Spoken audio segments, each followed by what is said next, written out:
So today we're going to cover a new topic on the quality system management titled continuous improvement. Sometimes we call it continuous improvement, sometimes we call it continuous improvement process. So the question is continuous improvement important?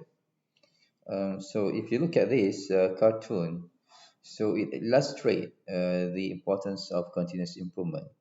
Sometimes when we try to explain to the industry on the importance of continuous improvement, then they're saying that they are busy to run the operation, right, rather than focusing on improvement.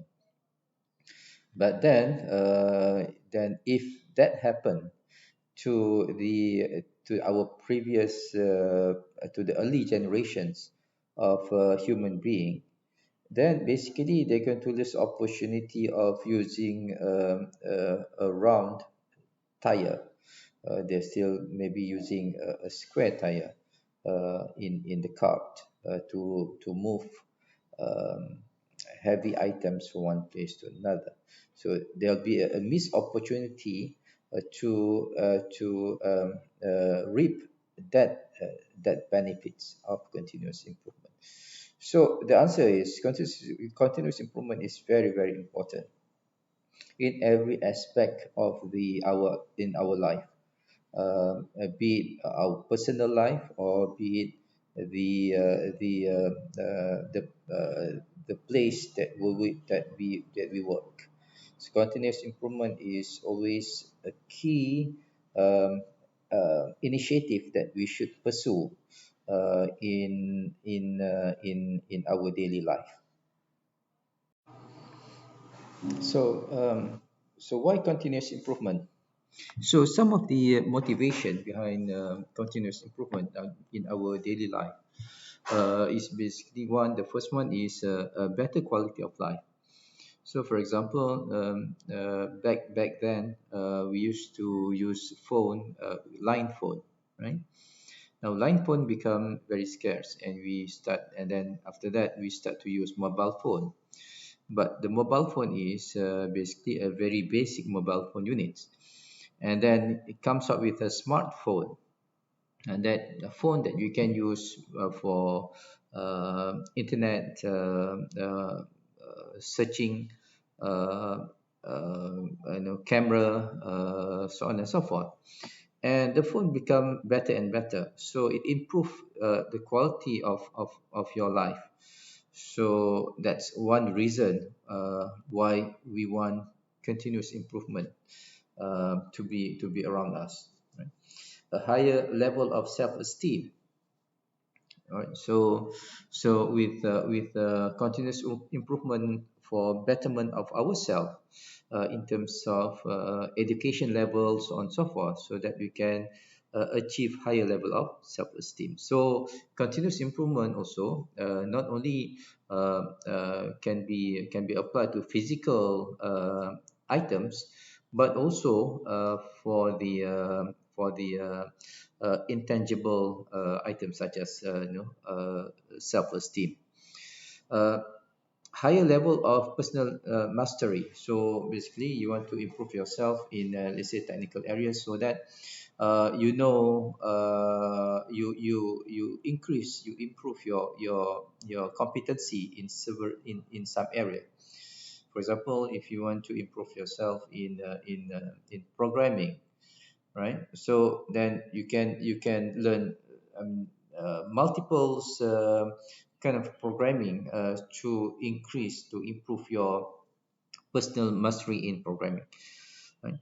The fear of the status quo. So again, one of the driving factor behind continuous improvement is the fear of status quo. You don't want to become outdated, right? So you don't want to be a status quo. You want to keep on improving yourself.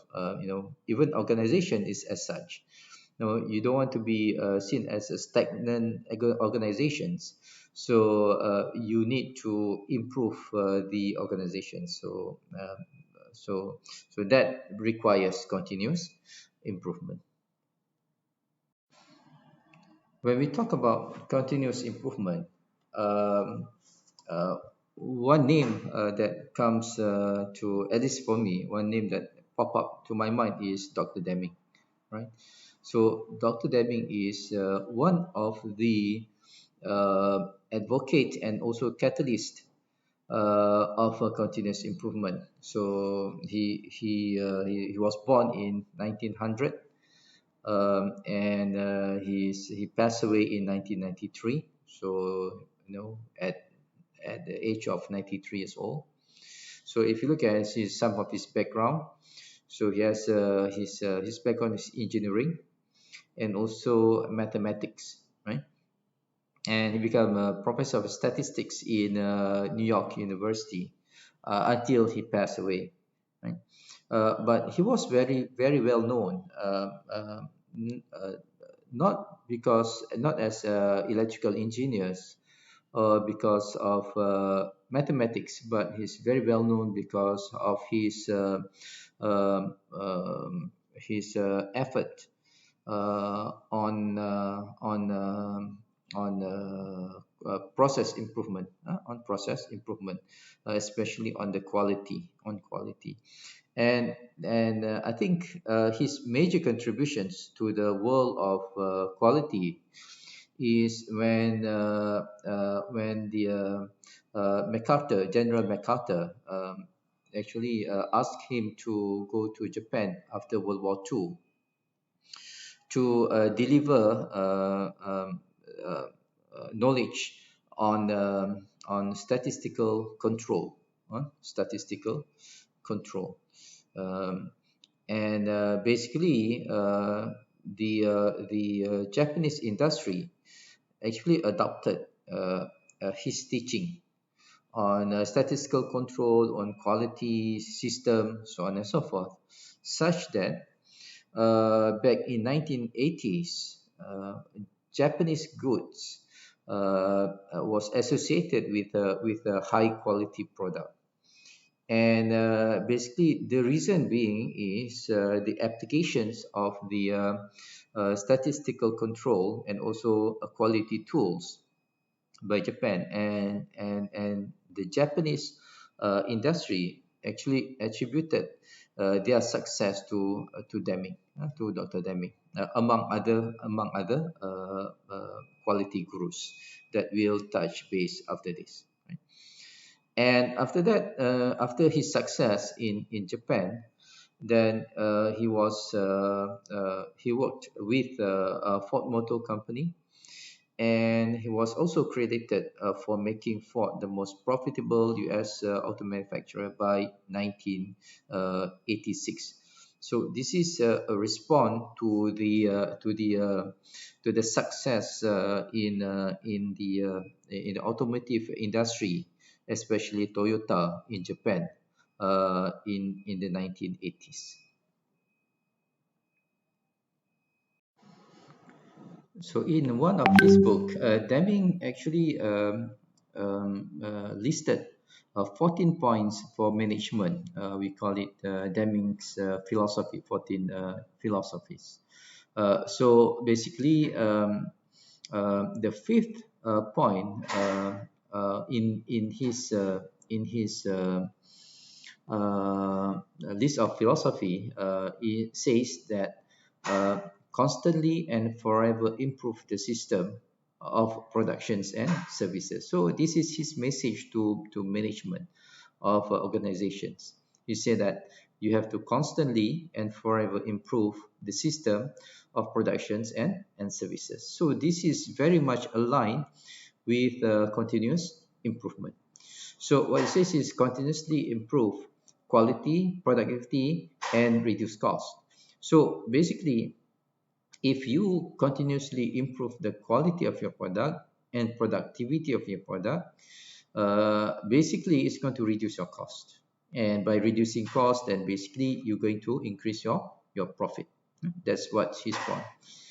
And he always stated that study of process that is in state of statistical control. So whenever you want to do process improvement, so first you need to understand your process first.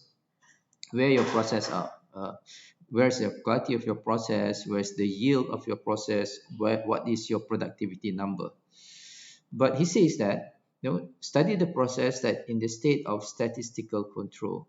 So you should, what he's stressing at this particular point is you should only work on the continuous improvement, right? If your process is already in control statistically, right? So this has something to do with the control system. I'm not going to dwell too much on it right here, but that's his point. Right? That's his point.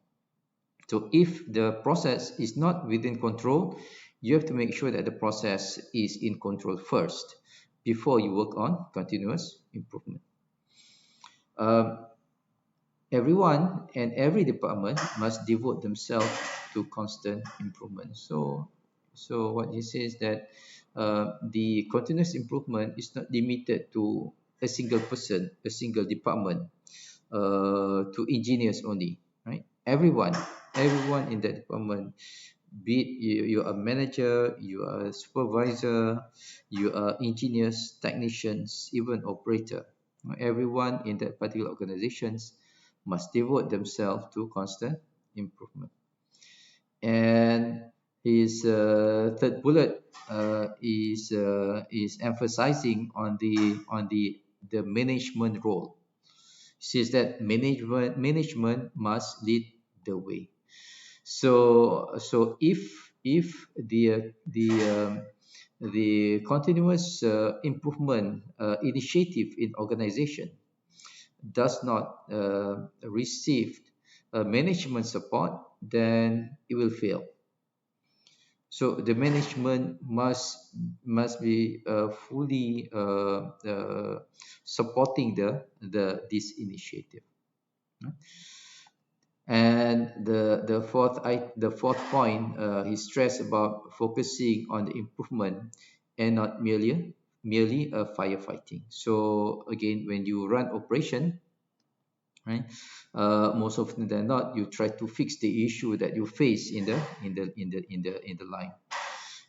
If you run a service, if you are in service industry, usually your focus would be on how to make sure that the operation of that particular industry is running well. So usually you focus on solving issue with regards to a daily issue that crops up during the daily work, right? He says that that's not enough. You have to focus on improvement and not only firefighting, right? So this is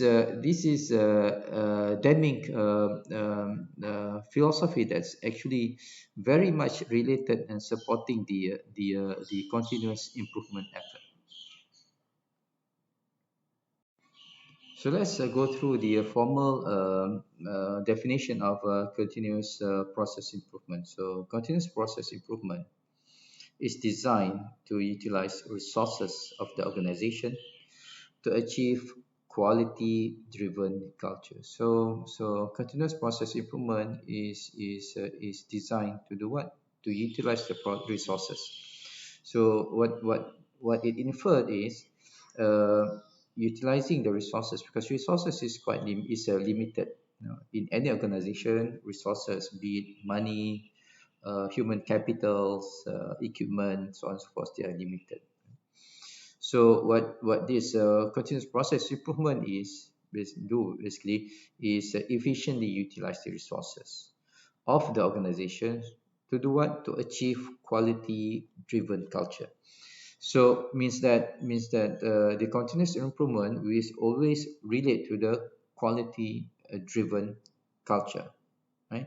So improvement in quality of something, if you improve the productivity, then your focus will be also on quality. You don't want to improve your productivity and basically uh, affecting the quality adversely. You don't want to do that. So everything needs to be done such that you improve something with limited resources by achieving quality-driven culture. When you talk about quality continuous improvement, then there are many areas of continuous improvement and many ways to do it. So some of the ways is listed here, but by all means, this is not an exhaustive list, right?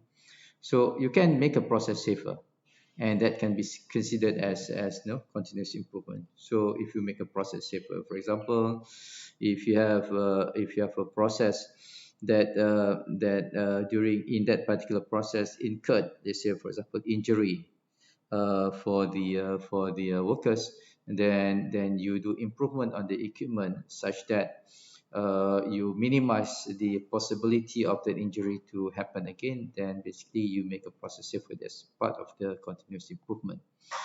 Or you improve the satisfactions of the doer. So the doer usually here refer to the work to the operator in manufacturing, that it refers to operator that actually physically making the product. So if you're an engineer, then you help to devise either a process or a tools or a jig or an equipment to make the worker life much easier in making the product, or in not making a reject units, that basically you improve the satisfactions of the doer. And basically that's one of the job functions of engineer, actually to ease the job of the operator to manufacture something. Yeah? So that can be considered as examples of improvement.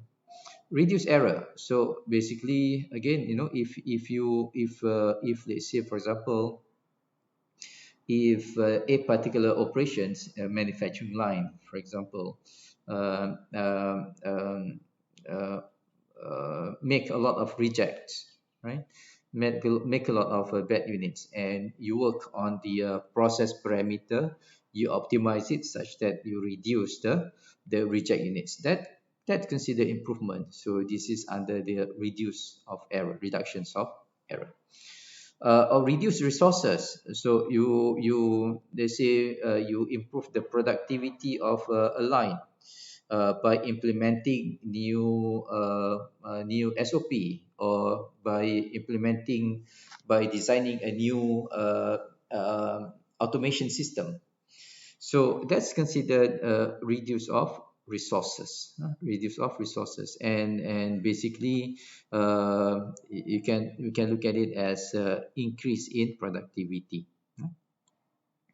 Meet or exceed customer expectations. So if you design something, let's say for example, if you design a phone that meet or exceed customer expectation based on their previous experience. For example, if you design a phone that the battery can last used to last, let's say for example 20 hours, and you design the phone that the battery of the phone that can last, let's say 30 hours, so that actually meet or exceed the expectation. So that's also considered as improvement. So again, this is not an exhaustive list of basic way of to improve something, is a service or productions or product, but these are some of the examples of basic way to improve something. So there are many approaches or methods if you want to implement a continuous improvement project. Um, we're going to look at three approaches that's quite well known in the industry. One is Juran's trilogy, Short slash Deming's PDCA cycle, plan, do, check, and action cycle, and Kaizen. Uh, and if you look at the methods name, the first one is the name of a person, Juran. Short is the name of person. And Deming, so we talked about Deming earlier. Uh, the Kaizen is not name of person. Kaizen is basically words in Japan that basically um, synonym to continuous improvement. Yeah. And it's just quite interesting to know. Juran, Schwartz, Deming, their background is basically a statistician. They have some background. They have a good background as a statistician. Um, and in my opinion, statistics is a very important knowledge that I think everybody need to understand because without knowing statistics, it's going to be very hard for you to make a decision based on data.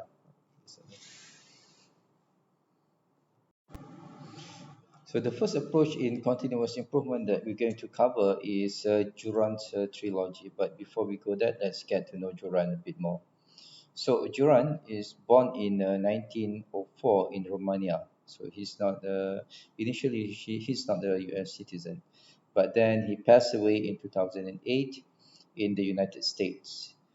So his background is basically electrical engineering from University of Minnesota, United States.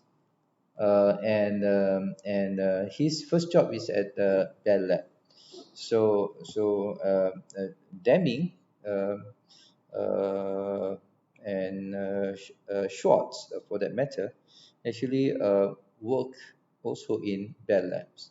So that's where they kind of link up and has a same thought process, almost same thought process and same belief in quality. So Joran's contributions to the quality management. So in the quality management, in the area of quality management, was known for these three items. One is the Pareto principle. So Pareto principle is actually being developed not by Juran but by an accountant named Pareto.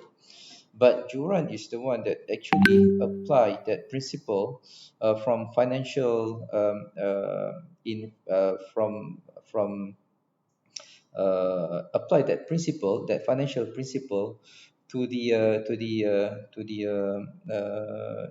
generic applications that can be used in the manufacturing industry or in any service industry, so on and so forth. So again, the Pareto principle is basically says that 20% of the causes are responsible for creating 80% of the problems. So he was known for this particular quote: the vital few and travel many. So what's he saying that if you have an issue, you classify them. 20% of the cause of the problem actually creating 80% of the problem. So just focus on the top 20% issue that you are facing, and you should be able to address you should be able to address 80% of the problem that you are facing. Right? So that's the first contributions in quality management by Joran. The second contribution is the Juran trilogy. So we're going to go in depth on these particular items later on. And the third contribution is basically the transfer of knowledge, a quality knowledge between East and West. So he's actually part of the statistician, part of the quality team that actually went to Japan after World War II to actually teach the Japanese industry the concept about the quality system, the concept of quality system. Uh, and so he teamed up with the Deming on that, and he became aware of the concept of quality cycles during his visit in Japan in 1966. And basically, this particular concept is later on being adopted by the Japanese industry, and they tweak it and transform it, become Toyota quality system, um, and for that matter into Kaizen system, so on and so forth. So that's basically who Juran is. Juran proposal on continuous improvement is actually sums up by these methods called Juran's trilogy. And basically, Juran trilogy is a way to manage quality uh, aimed at reducing uh, cost of poor quality product or services by planning quality into the whole process. So, so Juran focus is to enable you to focus on quality management and best practice to produce the best possible result for your customer. So that's why the under the Juran's trilogy, it was broken down into three concepts. One is quality planning, quality control, and quality improvement. So if you look at the key words in there is the quality. So the core focus in Juran trilogy is the quality, because it believes that when you create a product or services, um, it's very critical that the product or services that you create um, can satisfy the customer requirement and customer needs, right? So, so there's a famous quote by Joran. Quality means those feature of product which meets customer needs and thereby provide customer satisfaction. So the focus of a Juran trilogy called continuous improvement concept is to achieve customer satisfaction and to achieve customer needs. So the concept of Juran's trilogy can be explained using this diagram. So in this diagram, basically you have x-axis. The x-axis is time. So this is time referring to the product or services being offered to public. So beyond zero time, indicating that where the service or product is being offered to the customer. So the three concept that we talk about just now under the Juran trilogy is quality planning, quality control, and quality improvement. So these three things, and it can be explained in this particular diagram. So again, the y-axis is a cost of poor quality. So the higher, the lower, the better. The lower of a cost of poor quality, the better it is. So basically, let's look into this. So prior to offering the product to the and services to the customer, right, is called quality planning phase. So it just makes sense because you plan first what you need to do with regards to the offered services or product prior to offering to the customer. Right? So once you offer the product to the customer, so you start producing that product, then basically this is what he's referring to as a quality control phase during the operation. During operation. So during the operations, basically, then you monitor the quality, right? And if the quality is within the certain limit, we call it control limit. So if the quality is within the control limit, then we're saying that the process is stable. Okay? So that's the first thing you need to do. You have to make sure that you control the quality during the operation, so that the quality is within control. If there is a spike in quality issue during the operation, then basically you should be able to address the sporadic waste by controlling by quality control, right? So during production is called quality control phase, and this is in this area. But if you want to actually have a step function improvement in terms of cost of quality, then you want to reduce, let's say you want to reduce the level of cost of poor quality from this level, which is 20, down here up to maybe level, maybe this is 5, right? Then this step function reductions in the cost of poor quality can only be achieved with quality improvement with quality improvement. So if you want to maintain this state uh, of a cost of poor quality, then you can control using quality control concept. Yeah?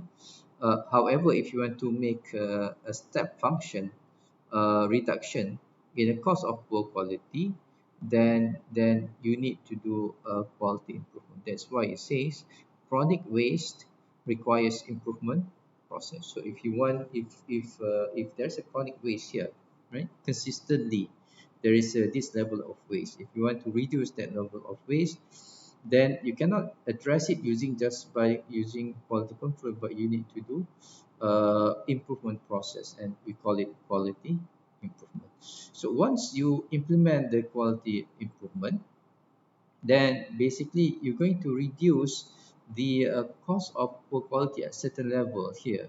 Then basically you're going to have to implement quality control. So the cycle comes back again.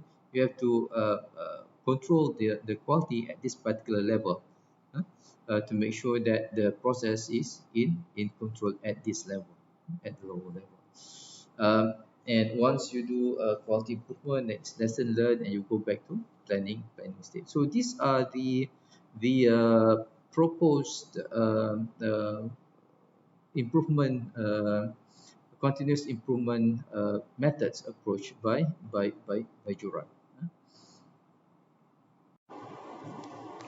The first phase of Juran trilogy is the quality planning stage, and it can be explained using this particular diagram.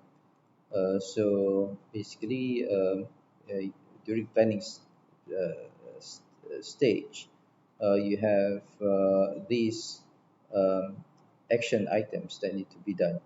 Right? So the first one is, as mentioned earlier, Jurans really focus on the customer needs. So you start from the customer.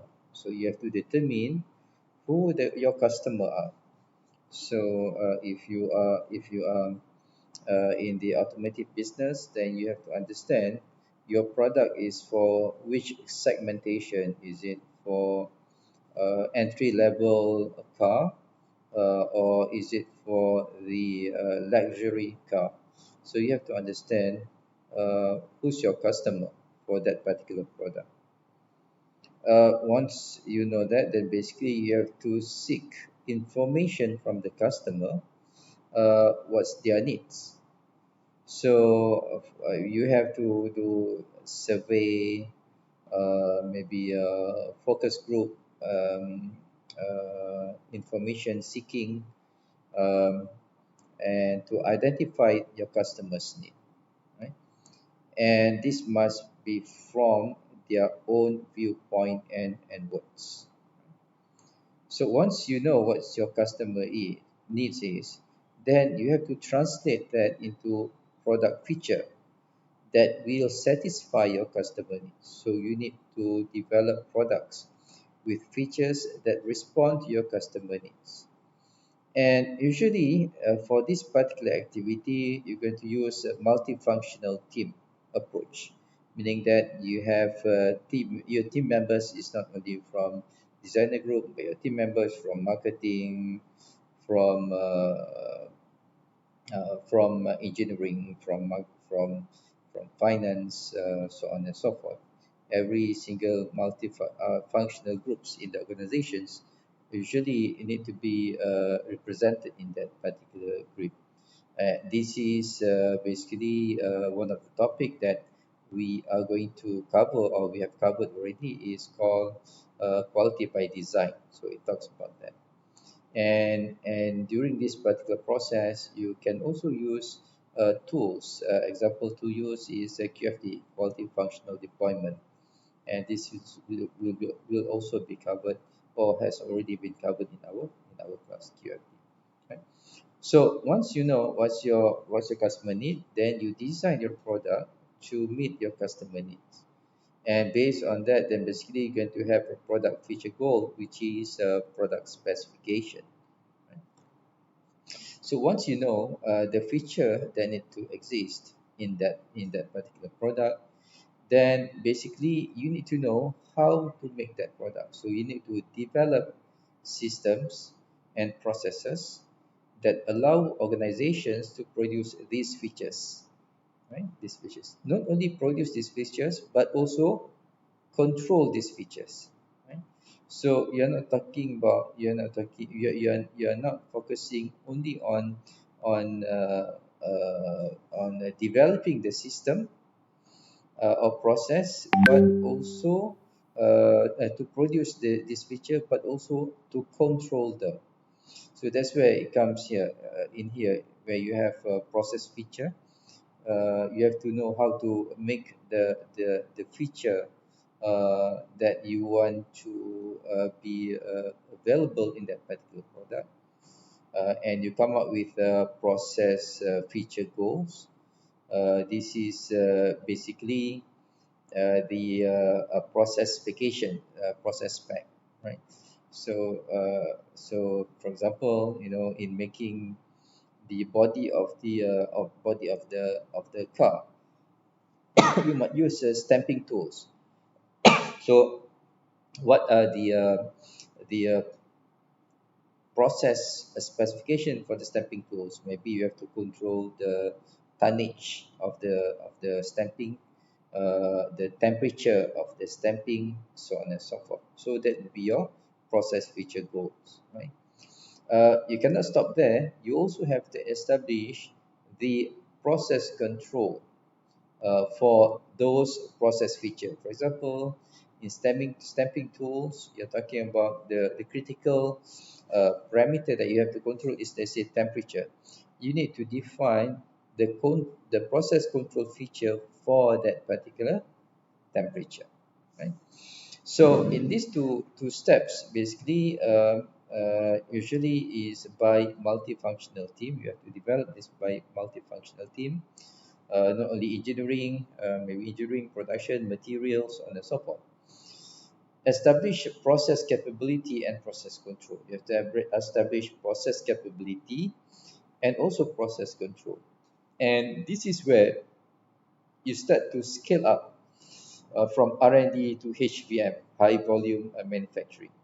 So over here, you have to start scaling up the capability, the manufacturing capability, from R&D scale to high volume manufacturing scale. And you need to deploy the plan to the operational level, right? So basically, this is the planning stage of the Juran's trilogy, and it starts from customer, and you ends up with basically the product goal, product specification, process specification, and process control to manufacture this particular product or services. Once the planning stage is over, then basically, if you remember, based on the diagram just now, then you start, once you start to introduce the product or the services to the public, then basically the quality control phase takes place. And the objective of this quality control phase is basically the process for meeting quality goals during the operation, right? So that's basically the objective of the quality control. is the process to meeting quality goals during operations. So the things that need to happen here, basically, the first two items here, determine items to be controlled, and also set goal for the controls and how to measure it. Usually, is being done at the planning stage, during the R&D stage. Determine items to be controlled and their units of measurement. For example, product dimension, process temperature, service time, so on and so forth, as mentioned just now. And then you need to set a goal for the control and how it's measured. So this is basically establishing the upper and lower control limit of what you want to control, be it product dimensions, process temperature, so on and so forth. Again, these particular steps usually done at the planning stage. Right? So during the operation, basically you're going to actually measure the actual quality performance. What quality performance? What you defined just now, product dimension, process temperature, so on and so forth. Right? And then you're going to compare the performance with the goal that you set. And usually this goal has a range. This is upper and lower control limit, as mentioned earlier. And basically, uh, if there is a difference between performance and goals, then you need to act on the differences. So basically, let's say for example, if the temperature need to be controlled 100 degrees plus minus 10 degrees, and all of a sudden when you measure the temperature during that particular process is at, let's say for example, at 80 degrees Celsius, which is lower than the lower control limit, then it indicates that something wrong with your process and you need to fix it. Right, that's what it meant here. And SPC, statistical process control, is a primary tool to accomplish this. And CPK and CP are used to determine the process capability. So usually during this stage, that you need to establish this. You need to use SPC, statistical process control, as a tool to ensure that the quality control steps is being taken at this particular stage. And in addition to the SPC, you can also use a CPK and CP for this. So this is a capability index. Capability index. The third phase of Juran trilogy is quality improvement. And the purpose of this particular phase is a process for breaking through uh, to the unprecedented level of performance. So basically, this is challenging the status quo. So this is as referred to the as we referring to the graph that we look at just now in explaining Juran's geology. This is when you want to have a step function improvement in terms of the cost of the quality. So in order to get that step function improvement, then you need to have breakthrough solutions, and this is referred to as quality improvement phase. In order to execute this, the first thing that you need to have in the organizations is to develop the infrastructure necessary to make annual quality improvement.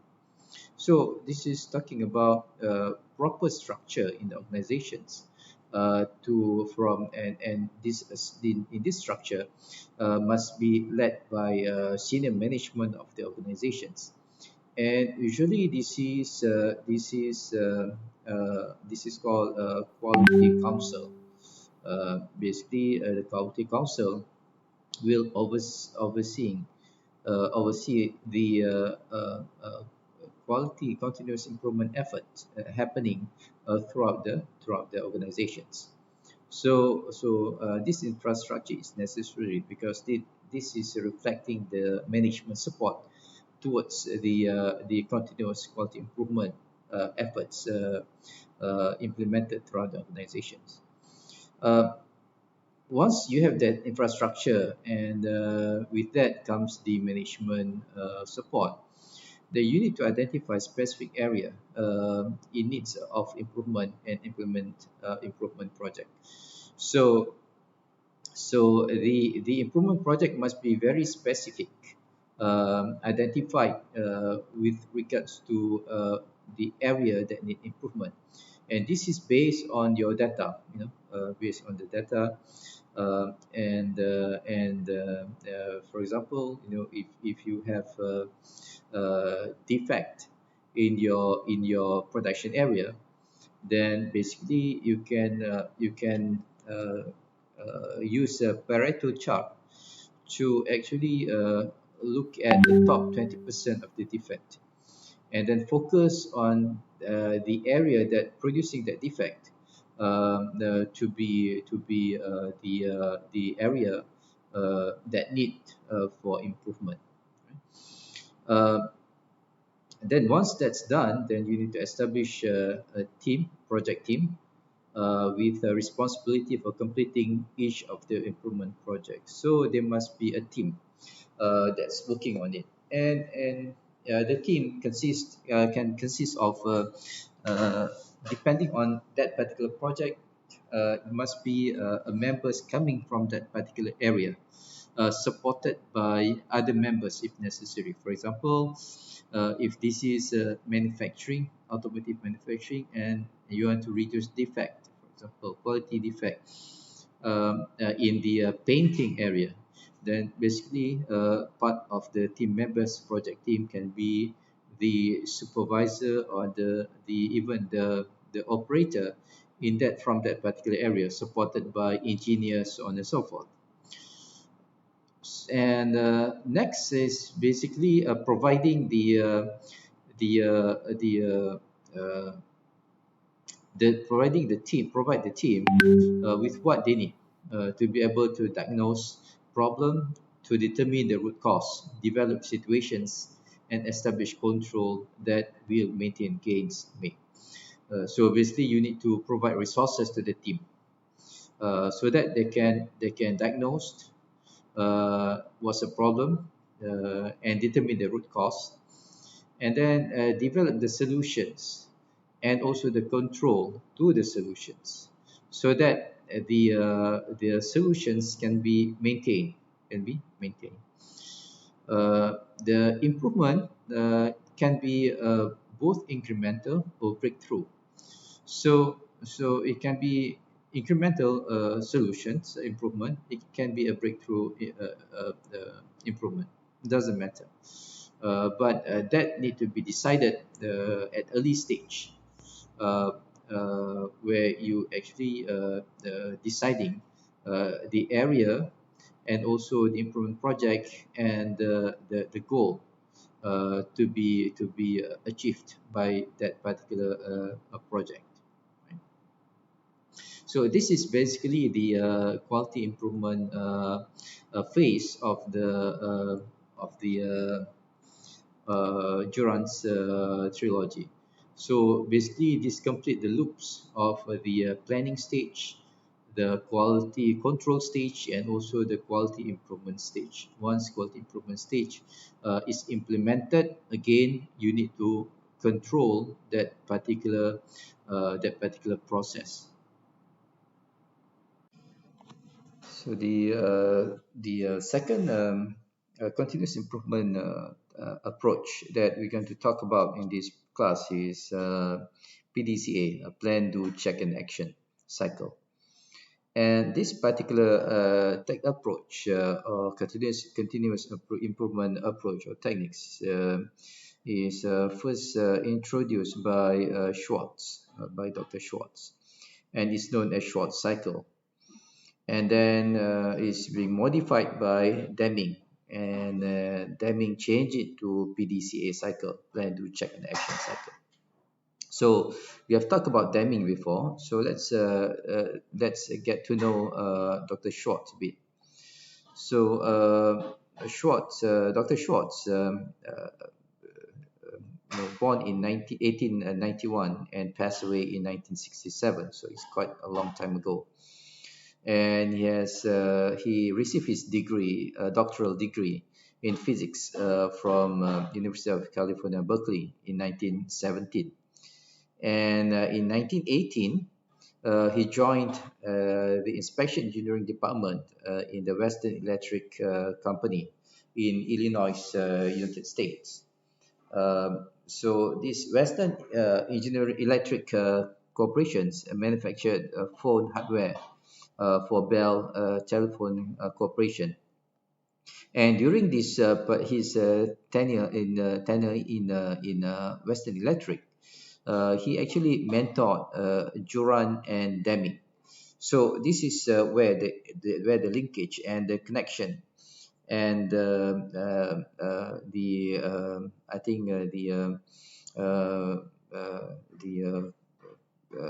the the point where Juran and Deming actually pick up Schwartz's idea in a quality system, and the subsequent work by Juran and Deming is actually in some way continuations of Schwartz's work.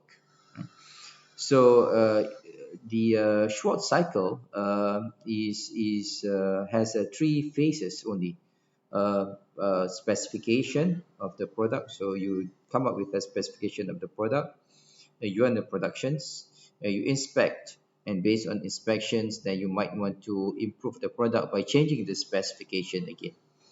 So Dr. Deming, pick up that idea and actually change it and improve it and turn it into a PDCA cycle: plan, do, check, and action cycle. And it's known until today as a PDCA. PDCA, or plan, do, check, and action, is an effective process improvement methods based on problem-solving methods. It consists of 7 phases integrated together. So the initiation of the process is basically defining the problem that need to be solved. And if you go through the 7 phases of PDCA cycle, then basically you're going to come up with the solutions to address the problems being defined at the initial stage of this particular process. So it consists of 7 phases. So the individual P, plan, do, check, and action might consist of multiple phases that are integrated together.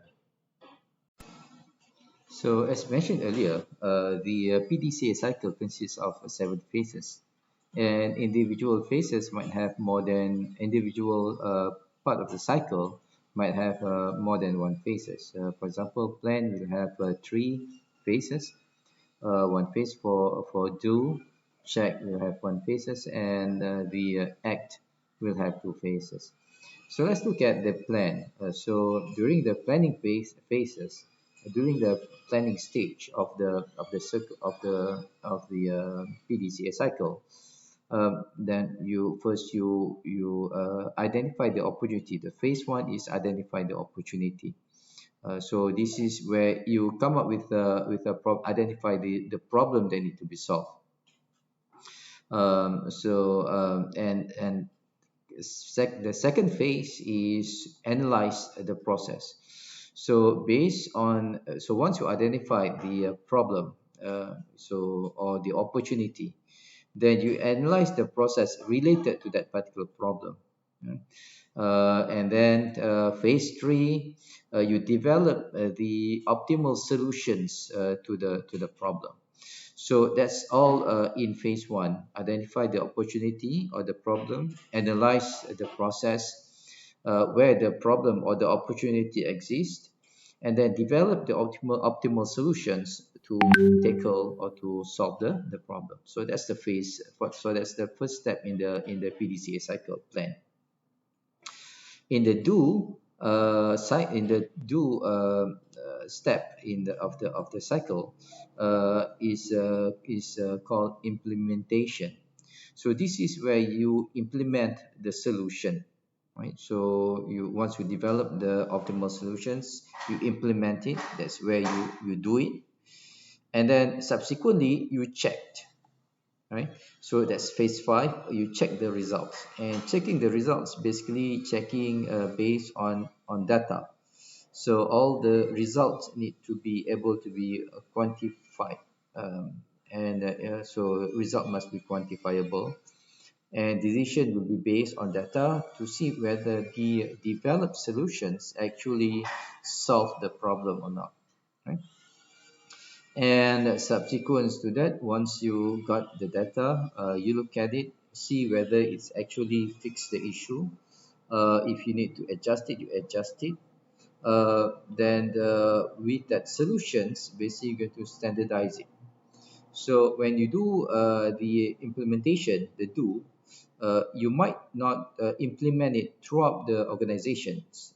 Or if you have, let's say, for example, 4 manufacturing lines, so you implement the solutions maybe to one manufacturing line only, and then you check the result to see and make sure that the outcome is as expected, right? So once all the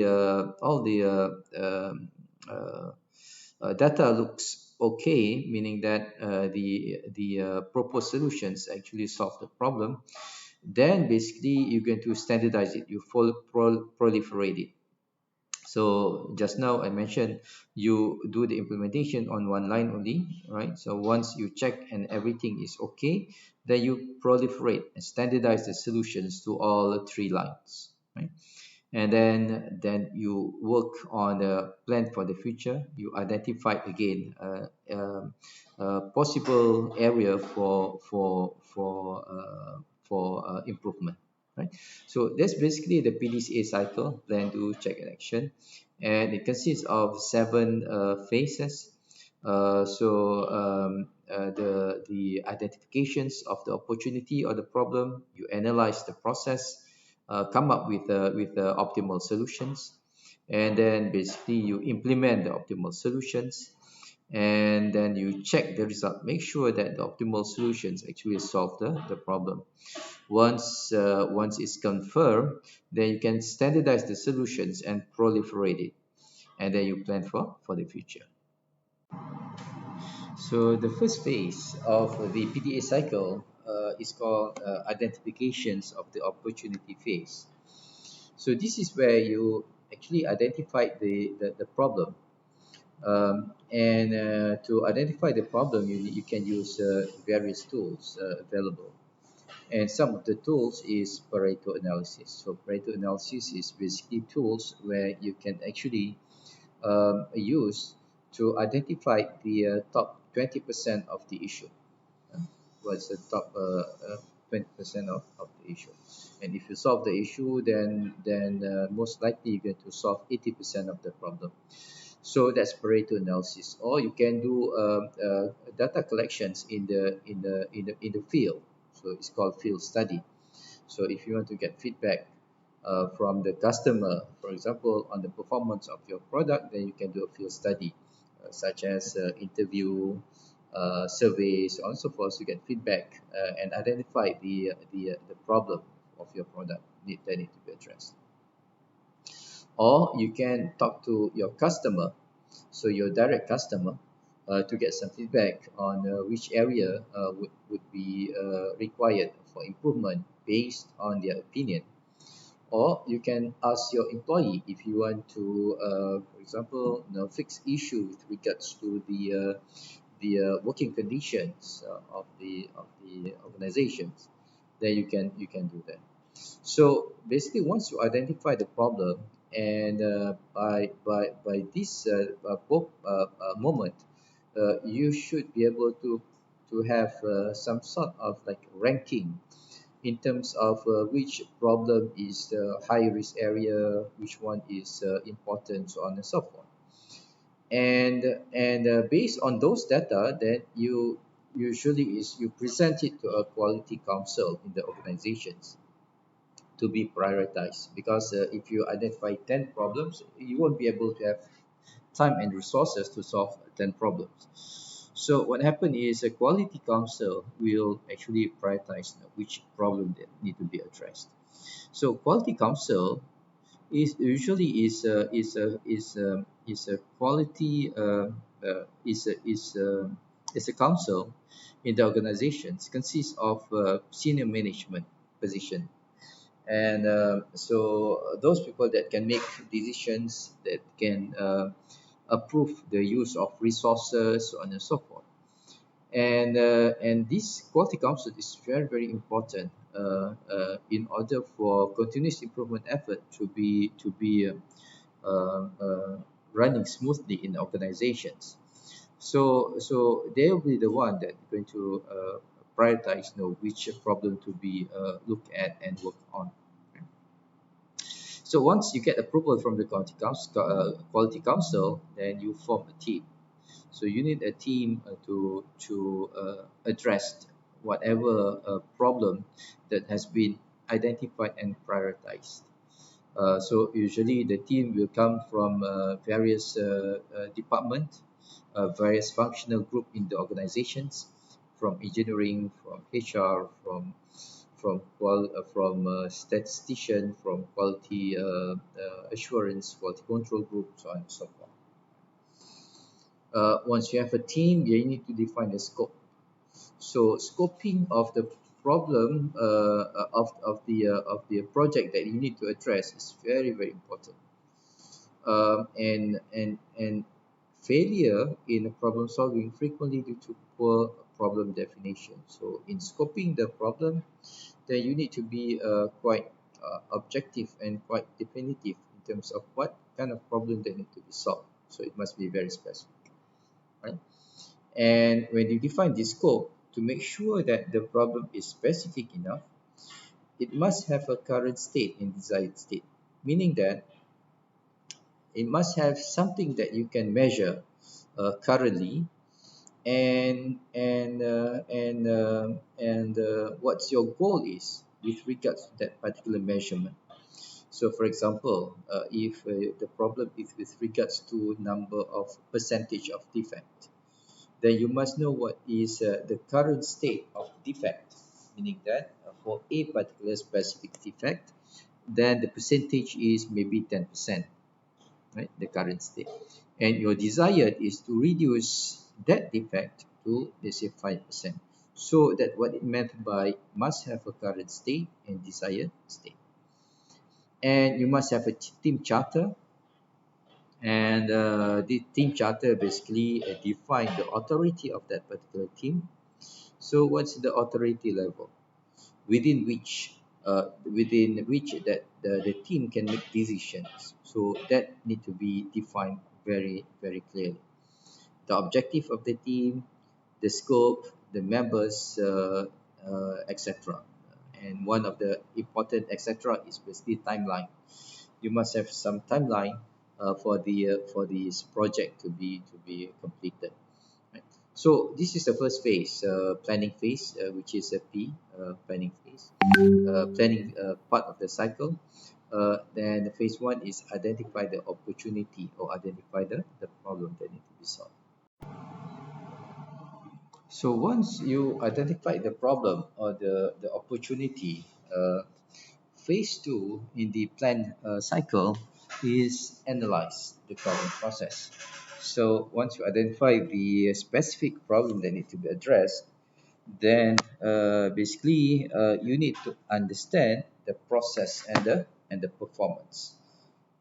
So and in order to do this, there are few tools that you can use, and one of it is process flow diagram. So process flow diagram is basically will explain every single detail of a process that need to happen for that particular specific task to be completed. So there's a saying that if you cannot generate a process flow diagram for your process, then basically you don't understand your process well. Right? So you need to understand the process performance. One of the tools that you can use is process flow diagram. So well, you understand the process flow diagram. you need to define and collect target performance data. So for that particular problem, you understand the process. For that particular process, you need to define and collect target performance data. So I mentioned just now, defect, right? So basically, you need to define what is the defect. How do you measure defect? How do you identify it? And you need to be able to collect the defect to have a baseline data, so the current performance of the process. And it must be something that can be measured. So target performance is something that can be measured. So for example, defect, you can measure defect, right? It cannot be something that cannot be measured, because if you cannot measure something, you cannot improve it, right? So this is a very popular quote by a scientist called Kelvin. So the Kelvin degree Kelvin. So he says that if you cannot measure something, basically there is no way you can improve it, right? So the target performance will be something that's quantifiable and can be measured. Right? So once you do that, then basically you need to find the root cause of the problem based on data. So it cannot be based on a gut feels. It cannot be based on subjective judgment. It must be based on data. And one way to do it is use a cause and effect diagram tools. Uh, and if data is not available, let's say for example, you cannot, you you know the defect, but you cannot collect data that caused the defect because it's already happened and you don't have much material going through the line. What you can do is you can use simulation. What it means by simulation is, say for example, if one of the defect is crack, let's say package crack on the parts, right? And basically you know that on that particular package there are point on that particular package that that will experience some loading, right? And you suspect the root cause of the cracking issue is because of the force on that particular point in the package. So what you can do simulation, right? So you can use computer-aided engineering software to do simulations and see what kind of forces that can produce a similar crack, right? And then basically it's not enough with the simulation, but then you need to validate it. You need to validate it, meaning that you have to run some experiment to reproduce that defect based on the simulation. So the identified root cause need to be validated. That's what I meant by what. That's what I've been explaining. You need to validate the identified root cause. So if you simulate that root cause through experimentations or running regular uh, simulations in the production, then you should be able to generate the defect. So that's a validation. That's a validation, right? And we base on data. So that's basically the second phase of the planning cycle. Analyze the current process. You understand the process performance. You define what is the target performance as important, and the target performance must be something that's measurable and quantifiable. Then once you do that, then you see you have to find the cause of the problem and based on data. So once you know what's the root cause, then you can actually define the solutions to fix the root cause. So once you have identified the root cause in phase two of the plan cycle of PDCA, next is in the phase three, you need to develop the optimal solution. So the objective is basically to establish potential solutions of the root cause of the problem. So you need to come up with the potential solutions of the root cause of the problem. And this is done in a team. So usually then you need to have a brainstorming session. You can use Ishikara or a fishbone diagram for the brainstorming sessions on the how what are the fixes that you can address the root cause. And the solution can be a new process, combinations of different processes, or you can modify the existing process. So your solution can be any of these combination of any of these. You can define a new process, combination of different process, or modify existing process. Let's say, for example, in the if you are in a manufacturing operation, then you want to fix the issue by adjusting the process parameter. So that is considered modifying existing process, right? And again, as mentioned just now, the possible solutions need to be validated based on data. So once you come up with the solutions, you might have like two or three possible solutions. Then basically you need to validate it based on data. So you have to run a small scale experiment to validate the solutions. And if example if the problem is just now can be fixed using by optimizations of the process parameter, then you can run a design of experiment to validate the possible solutions of your the possible solutions of the problem. And the solution can be short or long term. So when you come up with the solutions, it can be a short term solution or it can be a long term solution. So usually if it's a short term solutions, then you need to carry through with a permanent fix later on. So for example, if you have a, a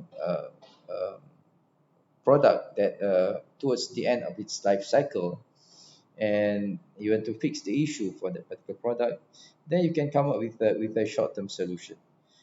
Because usually the long-term solution will take resources and money to be fixed, but the short-term solutions is basically a simple solution.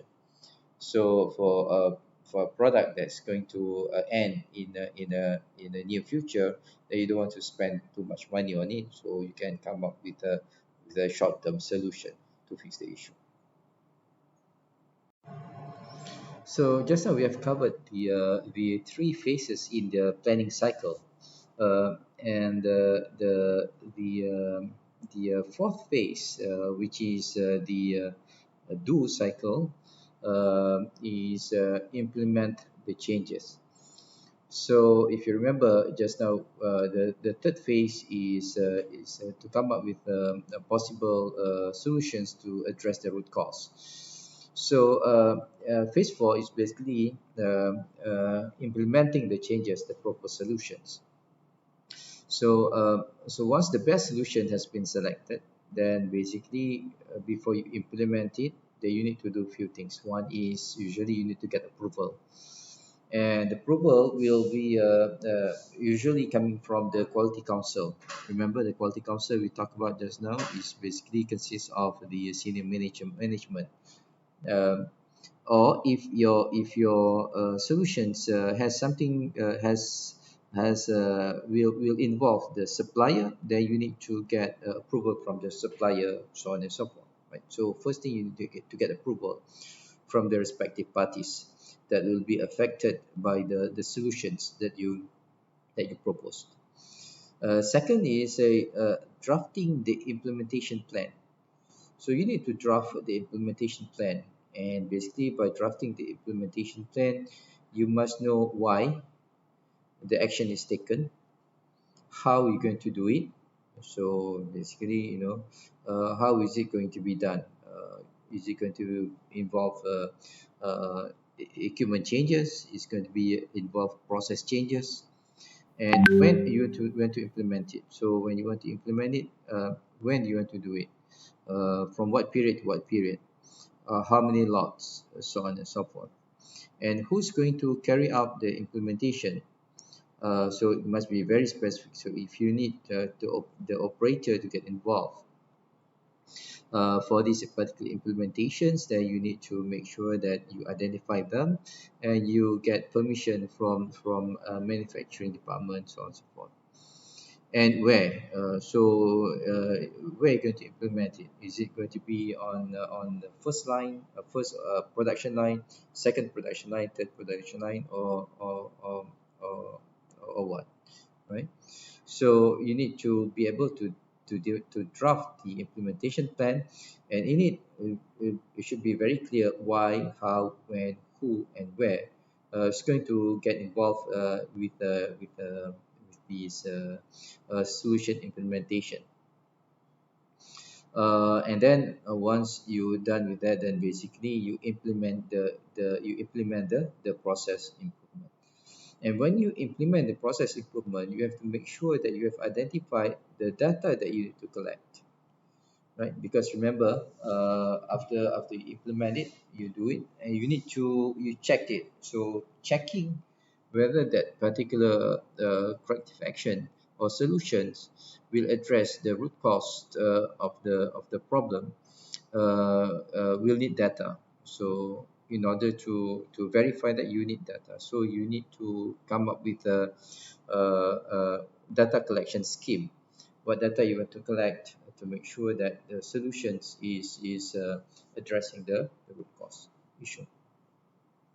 So some of the things that you can use is you can use control chart, Pareto diagram, questionnaire to be used to monitor data during implementation period, to ensure that improvement is genuine.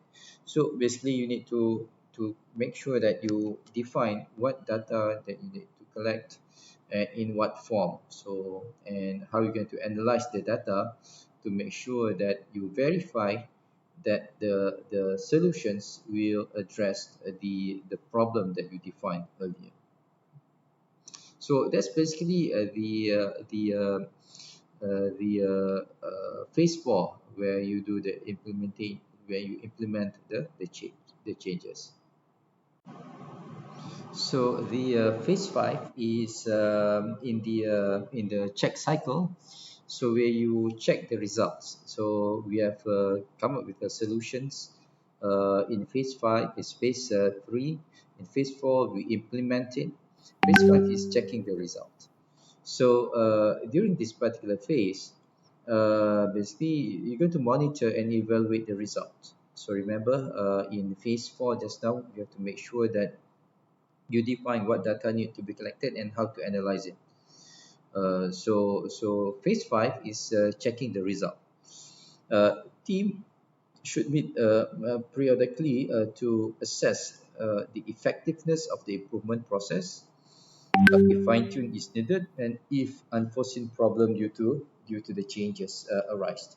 So in monitoring and evaluating the results, this need to be done in a specific time interval, periodically, and it must be done by the team to make sure that the data is monitored and analyzed and looked at carefully. So the reason why this need to be done, one is to understand and verify the effectiveness of the improvement plan. So if the corrective action is effective, then you will see a change, a drastic change on the output response on the measured characteristic. Let's say, for example, if you want to address the defect, and so initially the defect level is 10%. So if the corrective action is effective, they should be able to see the reductions in the corrective action in the defect. And if let's say, for example, if you see the changes in defect, the reduction in defect is not enough per the target value, then you might consider to fine tune your solution. Right? So that's why that's the decision by the team to see whether there is a fine tune need to be done in the solutions to increase the effectiveness of the solution. And also the team need to look at the changes, the unforeseen problem due to the changes, because when you document the changes on how, why, what, where, when, so on and so forth, and you take into consideration the effect of the solutions implementations to various parties and various areas. But sometimes sometimes you might miss something. So basically there might be some issue that comes about due to the changes that you implemented. So you need to address this problem right there and then immediately. So because of that, then you need this monitoring and evaluating the result, and it must be done at certain interval periodically to make sure that all the unforeseen issue are being addressed. So this is phase 5, check the result of the PDCA. So once you check the data and verify that the changes actually make a big difference, make a difference in the output response, meaning that the proper solutions address the root cause issue of the problem that you want to take care of. Then you can move on to phase 6. So phase 6 is part of the PDCA cycle, action PDCA cycle. So in phase 6, you standardize the solutions. So as mentioned just now, when you want to implement a solutions, usually what you do is you implement it in limited at a limited with a limited scope, meaning that if you have 4 production line, then you implement the solutions to 1 production line, collect data, check data, make sure everything is okay, right? So if all the data are checked out, that the solutions is actually addressing the problem, the root cause of the problem, and then you can actually proliferate that solutions to other production line, right? So once the team satisfied with the changes, a positive control of the process need to be institutionalized. So positive controls of the process means that you need to make sure that you document what's necessary in order for you to proliferate the solutions to other area and standardize the solution. For example, you need to define the process control. What is, let's say, for example, in one of the solutions, you actually optimization is the optimizations of the temperature of the process, right? You have to make sure that you define what is the process control of the temperature should be. So you have to specify what's the upper control limit and lower control limit of the temperature for the particular process. So you have to do that before you pass before you proliferate the solutions throughout the organization and throughout the line. You need to come up with a process certifications procedure, meaning that there must be a checklist that or a specification that tells you whether the process is certified or not to run the line. So you make a change in the process, right? So once you make a change in the process, there are things that there are new things that need to be implemented in that particular process. So because of that, then you need to come up with a process certification to make sure that the implemented changes is according to the specification that you want. So you need to have a process certification to say that, okay, this particular line has been certified to run the process with the new solutions in place. Operator certification. So if the solutions that you want to implement requires involvement with operator, meaning that there is a, let's say, a change in procedure on how operator need to carry out certain tasks, then you need to train the operator. So you need to have that operator certification. Now, only those operator that has been certified, meaning been trained with the new changes, can only run that particular production line, for example, right? So you need to come up with the operator certifications. So this is important.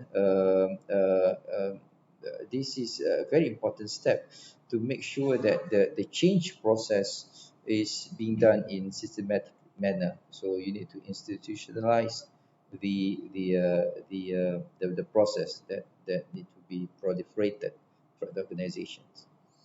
Um, uh, Again, once you've done that, then basically you can do full implementations to all sites or cell. So if the earlier implementations is on the pilot line or site, so as mentioned just now, usually the corrective actions or the improvement, the optimized solutions to address the problem is implemented in pilot line or pilot site. So once the data is once the data is supporting the benefits of the solutions, then basically you can proliferate it and fully implement it in other sites or cells or lines, production lines. So that's the first phase of the standardize of the first phase of the action. So phase seven, plan for the future, is part of the action of the PDCA cycle.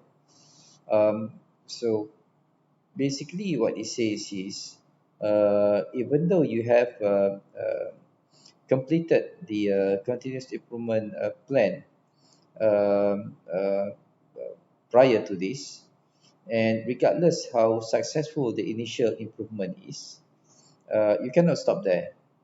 You need to keep on striving for further improvement on your either process, job, product, so on and so forth. So the improvement process need to carry on. So in the phase seven, you need to start to plan for the future, for new area of improvement. Right? So it can be based and continuations of the project that you already completed. Because remember, when you look at the Pareto diagram at the initial stage of the problem definition, so you might tackle the first two problem, right? So now, if you look at that Pareto, the third problem has not been third, fourth, fifth problem has not been addressed yet. So you can use that data to further improve your process, or you can start looking at new area of improvement in your organizations. Whatever it is, phase seven says that you need to plan for the future, and improvement of your process or job or product cannot stop there. So basically, that's wrap up the PDCA cycle of the continuous improvement methods, and we're going to look at another methods after this, which is called Kaizen. So the third continuous improvement approach that we're going to cover in this class is called Kaizen. So Kaizen can be broken down into two parts.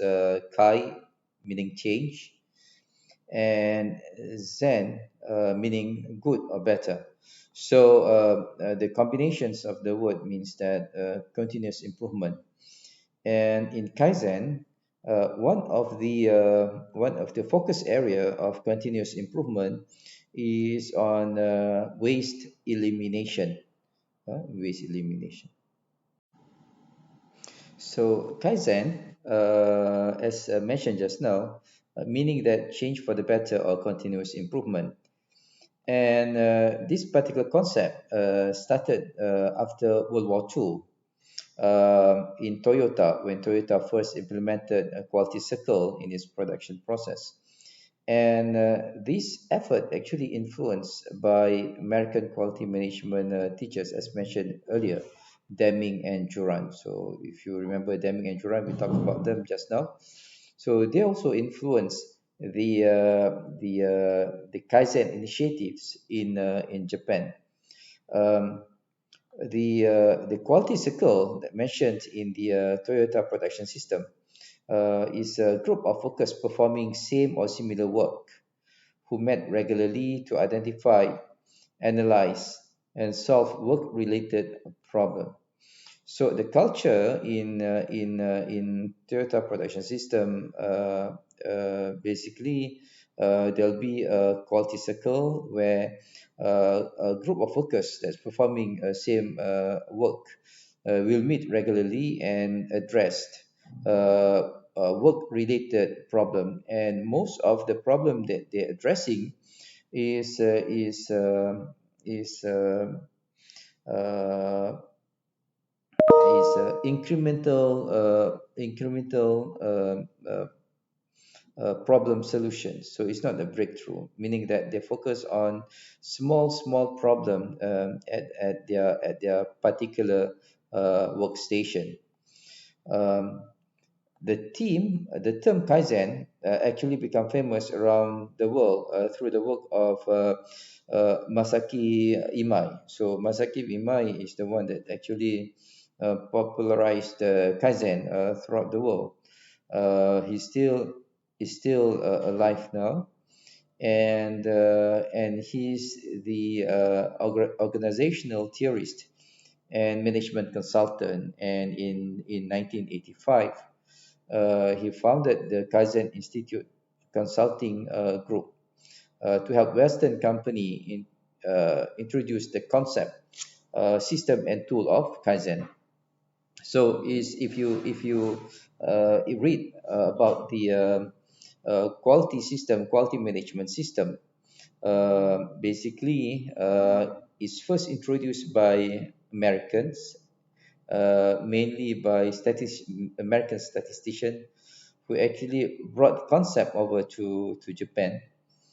And for example, Toyota, and they managed to embrace the concept, quality management concept, and implement it, which resulted in substantial improvement in the quality of their product.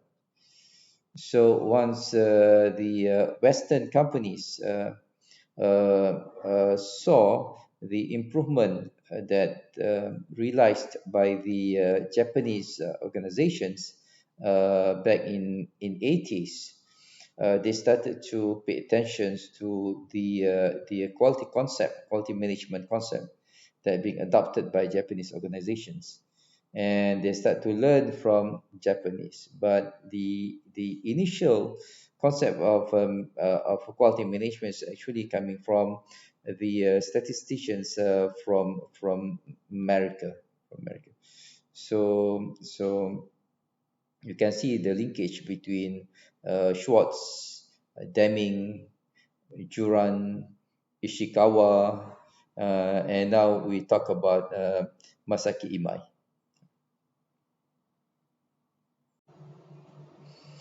So before we go into detail about Kaizen concept, let's understand its philosophy. So Kaizen basically is a philosophy that define management's role in continuously encouraging and implementing small improvement involving everybody in the organizations. So the philosophy of Kaizen is basically is very much focusing on the importance of the management roles to encourage, enable, giving resources to the employee, to everybody in the organizations, so that they can implement small improvement throughout the organizations. You're not talking about focusing on production area only, but you're focusing on improvement in office area, in production area, in finance, in HR, in every divisions, in every divisions of the organizations. That's where this is where 5S is being implemented everywhere, where you can implement 5S, for example, in office area, in production area, in every single department in the organizations. That's examples of Kaizen. And a typical Kaizen improvement is a small incremental improvement, small or no expenses, without sophisticated techniques, without expensive equipment. So if you look at a typical Kaizen improvement work is focusing on this, and this indicates that this improvement work that's promoted by Kaizen approach can be done anywhere by anybody in the organization. So that's the whole idea. So you kind of like embedded the continuous improvement mentality throughout the organizations. So basically, that's the philosophy of Kaizen. That focusing on a management role in ensuring that continuous improvement is being carried out throughout the organizations.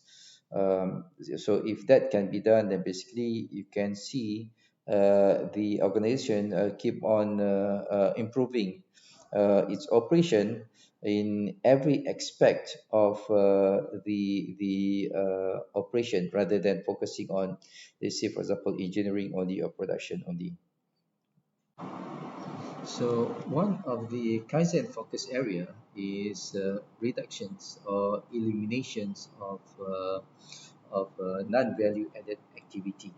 So Kaizen can be implemented in many areas, but one of the main major focus area is reductions and eliminations of non-value added activity.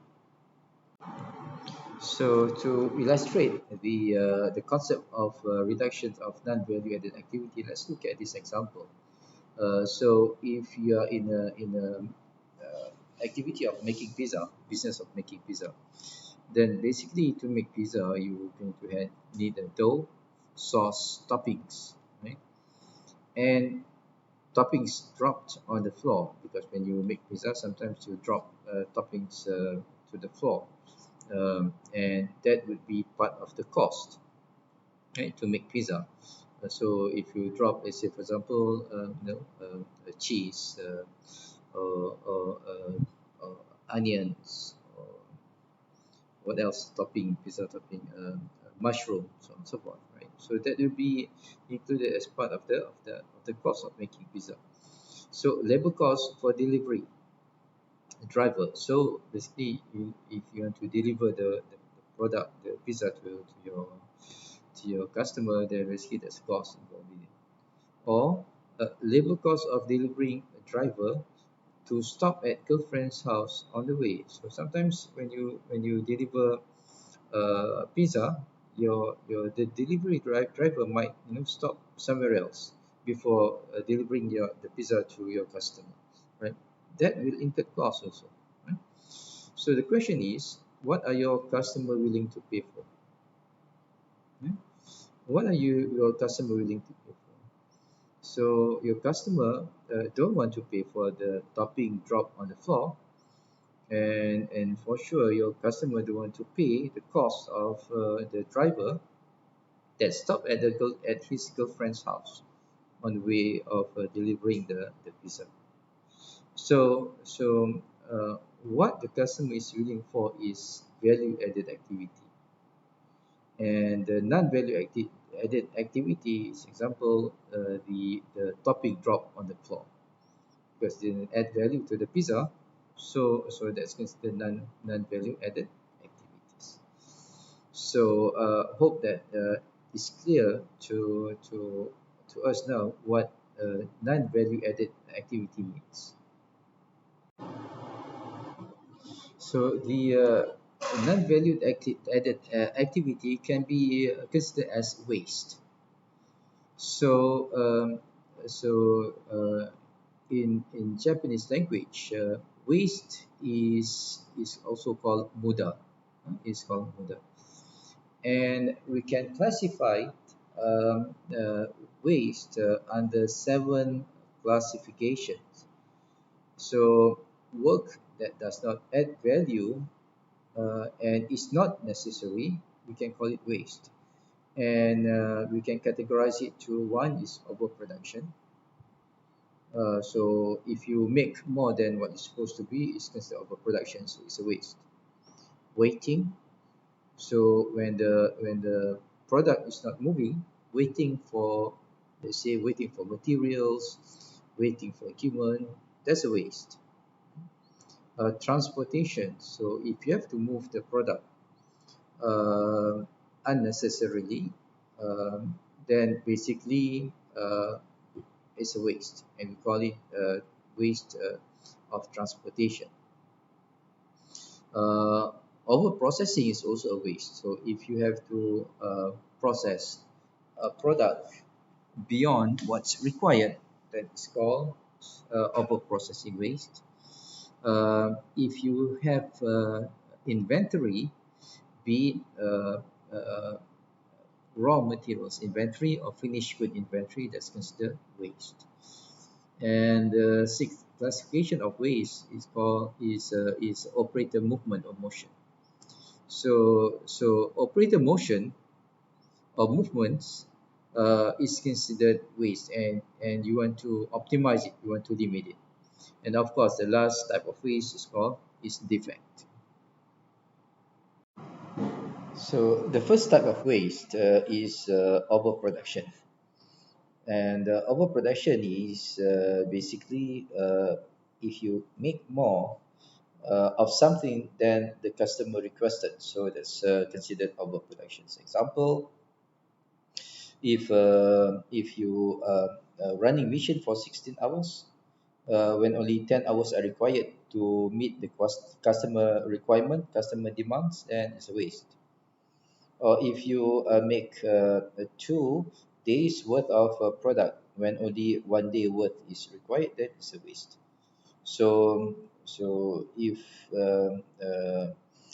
overproduction happens, then basically subsequently, then you need to store it somewhere so that we can inventory. So that's second type of waste. So if you eliminate the overproduction, then you can minimize the inventory. Then basically you minimize the waste related to inventory. So second type of waste is inventory. So as mentioned earlier, examples, if you make parts that's more than what your customer needs, then basically you're going to have inventory, right? So inventory waste occurs when there is more product on hand than customer requested. But the inventory is not only limited to the finished product. uh, uh, Raw materials can also be inventory. So more raw materials than needed for smooth production is considered inventory. So let's say, for example, if you keep uh, extra material, raw materials in the warehouse, so that, or in the storage area, so that you won't have any disruption in productions due to uh, out of product issue, out of raw materials issue, then basically you are carrying inventory.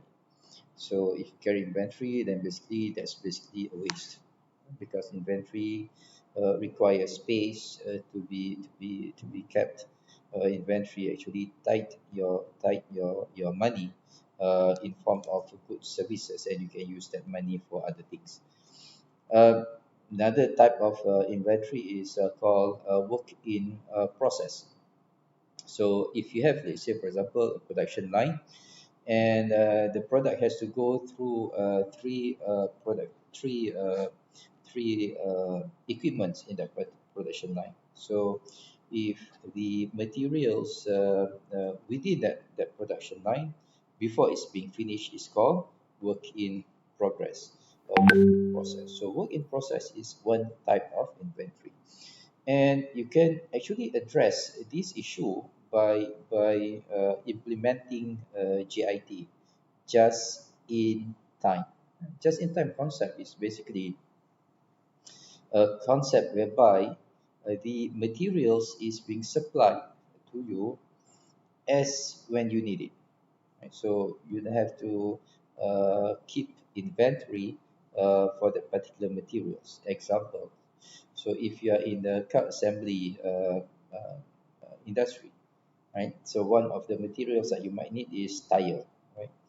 So in order for you to run your operations, maybe you need to keep uh, 1 week or a day, few days worth of tire inventory in your warehouse.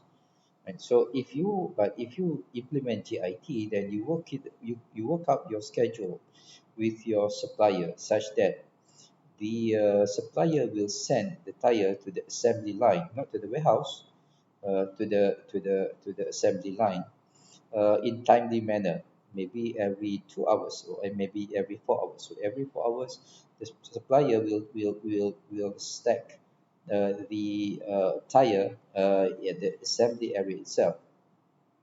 So that's examples of just-in-time concept.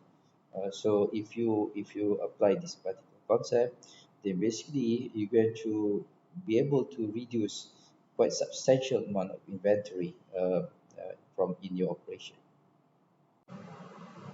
The third type of waste is transportation.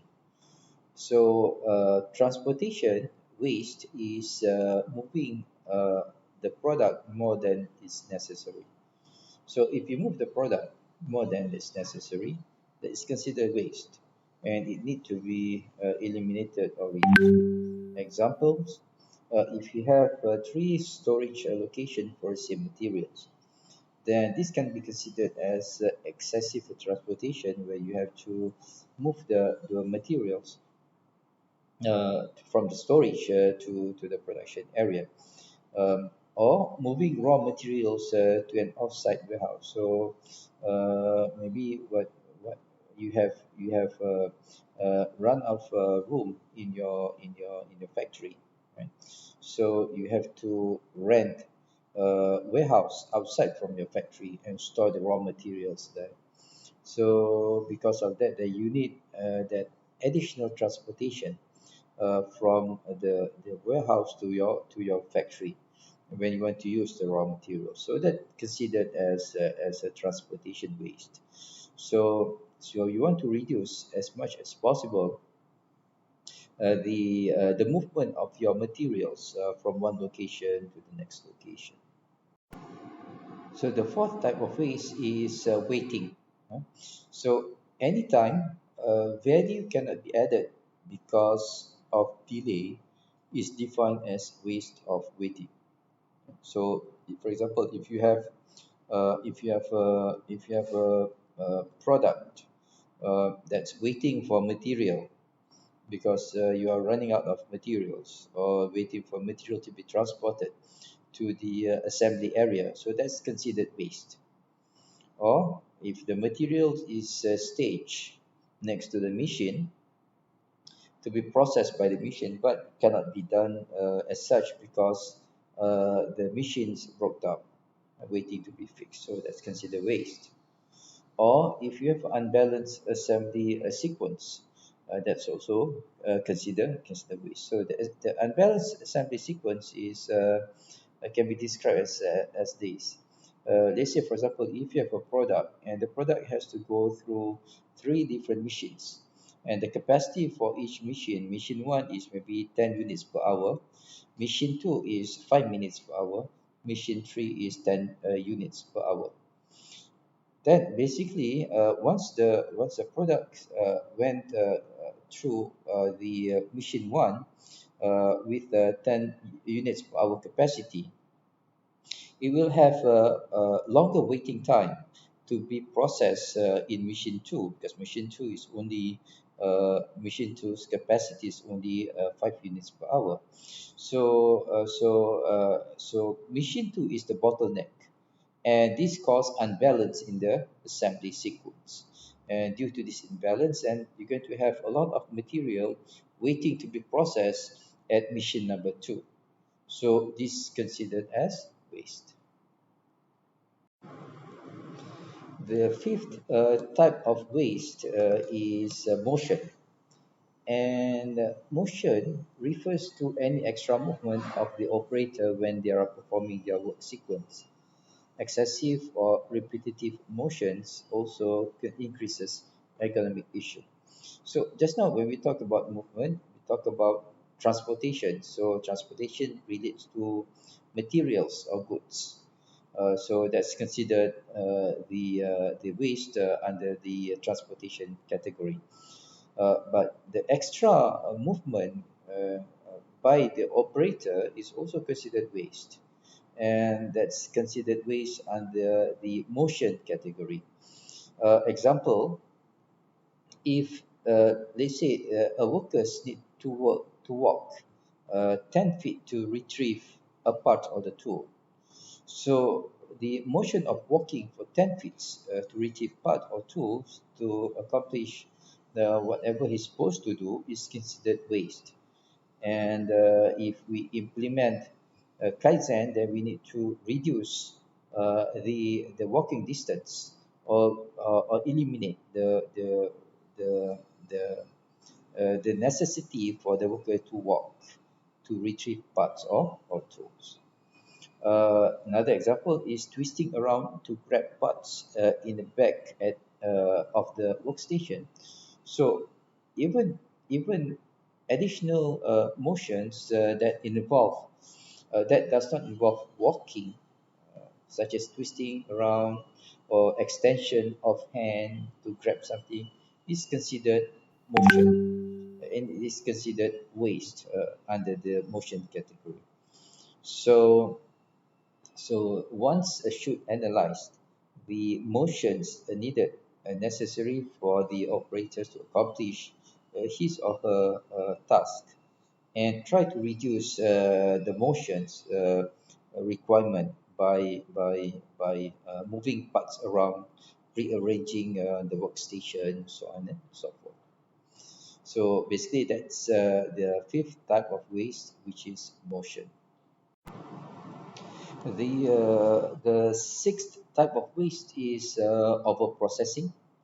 So overprocessing means that actions that's being done more to the product than what the customer requested. Okay, for example, plating a product for 4 hours when 2 hours are required. So let's say, for example, one of the process that you need to do per the requirement, customer requirement is plating, and the customer requested for, let's say, 10 microns of plating thickness. And what you do is you double the plating thickness, 20 microns, because the thicker the better maybe. But that's considered over processing, right? Because you perform the plating operation to get the thickness that's much more compared to what the customer requested. So that's considered over processing. Or testing product 3 times when specification calls for one test. Or you have a product completed its process, and you want to make sure that the product is good, you test it 3 times. But the specification stated that you have to do it one time only. So that's also considered as over processing. So you don't want to over process a product because one is waste. Second one, it might be detrimental to the product itself if you process it more than what you're supposed to do per the specification for the customer requirement. And the last type of waste under MUDA definition is called defect. So this is quite obvious, I think, to everybody. So defect is anything that is not done right the first time and requires rework, inspection, or touch-up. Also includes scrap and appearance issues. So the last type of waste under MUDA category is called defect. So defect is anything that not being done right in the first time. So you need a rework or further inspections or touch up, or you have to throw it out. So all those are considered defect and is a waste. Examples of waste: to retorque a bolt. So maybe you have a product that which has a requirement to tighten the bolt under certain torque, right? And for some reason you need to retorque it because of maybe uh, faulty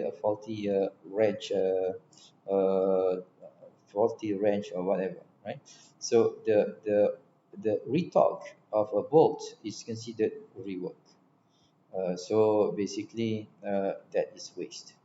Or sorting incoming materials. So if let's say, for example, if you have a defect of the incoming materials and you don't have any choice but to use that materials for operation, so what you need to do, you need to sort out.